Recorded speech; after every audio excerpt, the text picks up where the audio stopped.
This is going to be a 2-part soap, and I'm going to do this one. It's similar to the Driftwood and Amber one I made just recently, and actually it's using scraps from that same soap. So I didn't clean my containers because I'm using the exact same recipe and using the leftover pieces from that soap.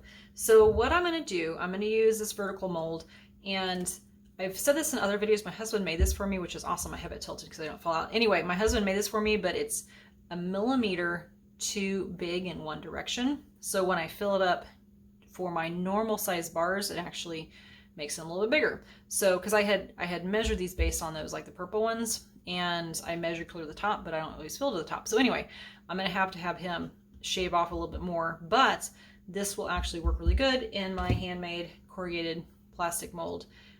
So when I made the Driftwood and Amber soaps, I did the vertical mold with trees in it, and then I put that in the middle, and then I did a design on the outside. I'm going to do an opposite thing. So these are all the scraps from it, all those balls. I kind of squished them to the side. So I'm going to do this, and I'm going to cut it in half, and instead of having it in the middle, I'm going to put them along the outsides and then do like a swirl design in the middle. That's the plan. So today I'm going to do this, and then I'll come back when this is done and cut it, put it in there, and then make the other design.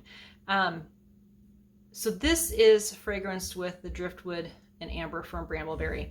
And what I'm going to do today, fill this up. I'm just going to use activated charcoal from Brambleberry.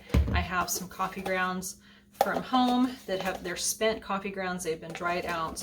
And then for this one, I've got 3 different fragrances, and these are ones that I kind of need to use up.